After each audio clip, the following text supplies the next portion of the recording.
Hi, I'm Alli and welcome to my channel. Today we are doing some Christmas themed thrift flips with an added challenge. I'm collabing today with my friend Lisa Marie over at Living My Best Life with Lisa Marie. Now we went thrifting together a few weeks ago and picked out the same items. I know, how do you find duplicate items at the thrift store?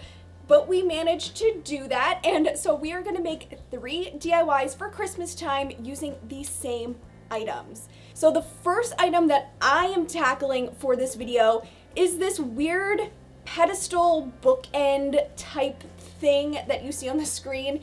I don't really know what this is or the purpose of it is, but when we were at the thrift store, we found that they came in a set of 2, so that made it perfect for this challenge. So let me show you what I came up with.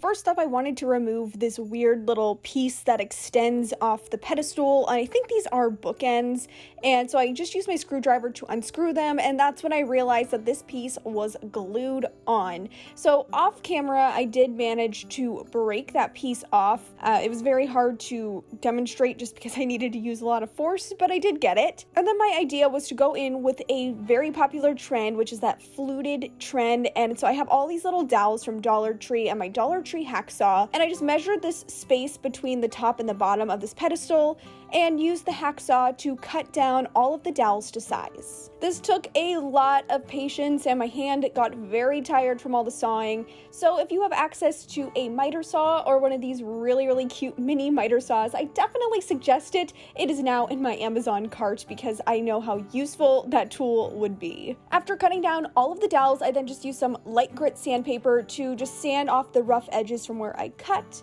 And then I decided to also sand this pedestal on the top and the bottom because I'm going to be painting that part. For the dowels, I wanted to keep that natural wood color that's actually the same color as this original pedestal, and I'm using Golden Oak by Minwax, and I just coated all of the dowels with stain, let it soak for just a couple of seconds, and wiped it off, and then let those completely dry overnight.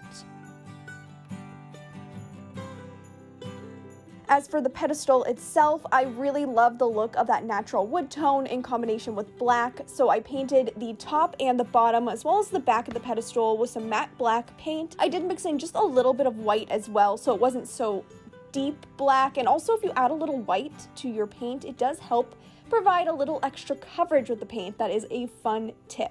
Now once everything had dried, it is time to begin assembling, and I just used some hot glue to begin attaching all of these little dowels in this middle section here on the pedestal until it was completely covered all the way around.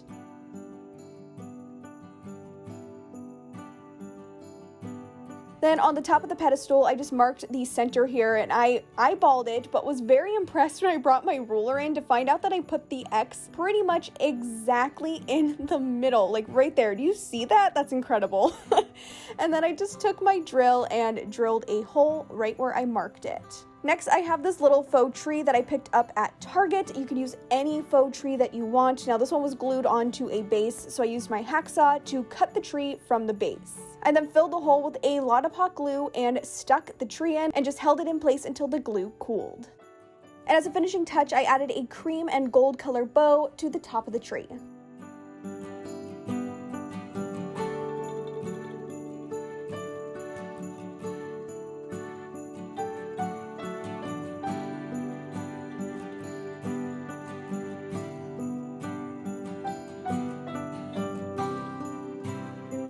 As I mentioned, this video is part of a collab with my friend Lisa Marie over at Living My Best Life with Lisa Marie. After you're done watching my video, you must go over and check out her video because we both are taking on the same items, as I've said.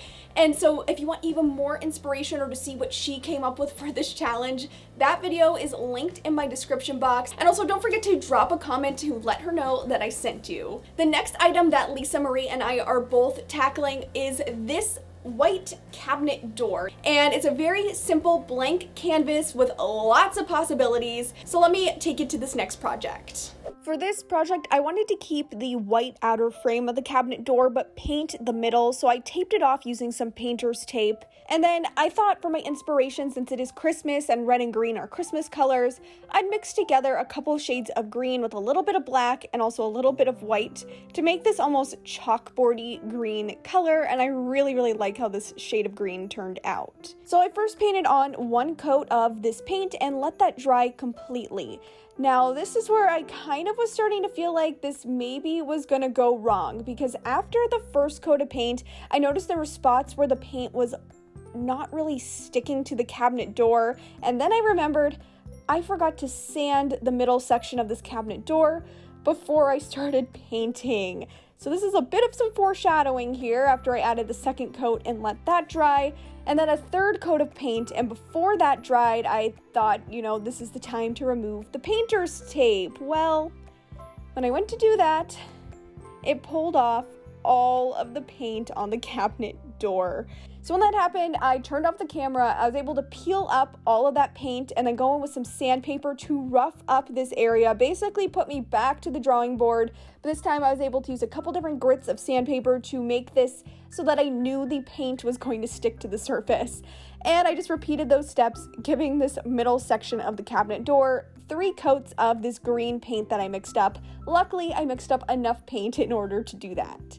This time, the paint stuck perfectly after sanding it, so I was able to move on to the next step. And that was using these little handles that I also picked up when I went to the restore with Lisa Marie, and I loved the little antique look that they have here, so I knew they were perfect for this project. And what I did was stick 2 toothpicks into the handles, then stuck them into this little piece of foam here, because that's going to make it easier to give these a little paint treatment. And I'm using my favorite antique wax in this brown shade. I just love using this technique on brass to make things look a little bit more aged, a little bit more antique. It just turns out so nice. So I dry brushed that on pretty thick at first, wiped away the excess, and then also just dry brushed on very lightly a little bit more of that antique wax to give a nice brushed metal look. Once everything had dried, it is time to move on to the next steps, which is finding where to place the 2 handles, because I'm making this into sort of a tray sign type situation. And I just measured onto the board, marked where the handles needed to go, and then used my drill with the appropriate size drill bit to drill some holes where the handles need to go. Before attaching the handles, I did decide to go in the center instead of hand painting or hand drawing something. I made this little decal on my Cricut. Now I kind of stole this decal off of a napkin that I saw on Pinterest that Target was selling. So for the sake of copyright, I am not going to be sharing this graphic, but I will make a similar one and link that in the description box if you want to make your own graphic like this. Just because I thought, this is a chalkboardy shade of green, I then went in with a dry brush and some white matte paint and lightly brushed that on all over the surface of this green section here to make it kind of look like an old chalkboard, and I love the effect that this gave. Finally, I attached the handles to both sides of this little sign tray thing, and that completes this project.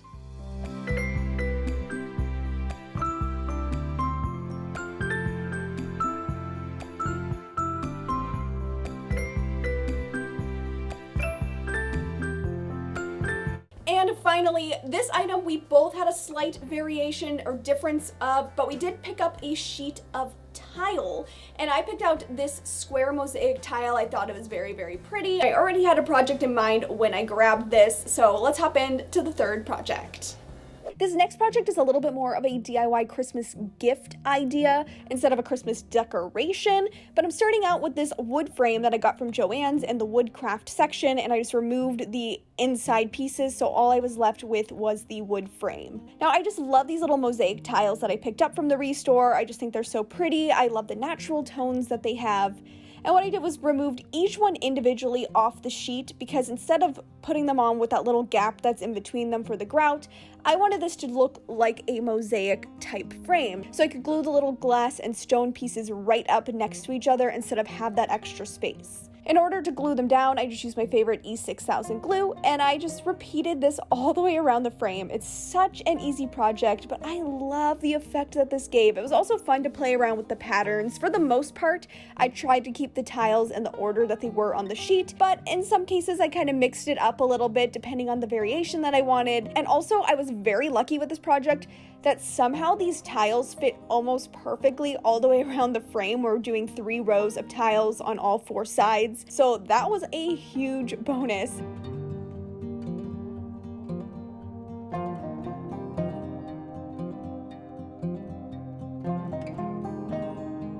And after I added on the final tiles, I absolutely love how this project turned out and think this would make a great personalized gift to give someone.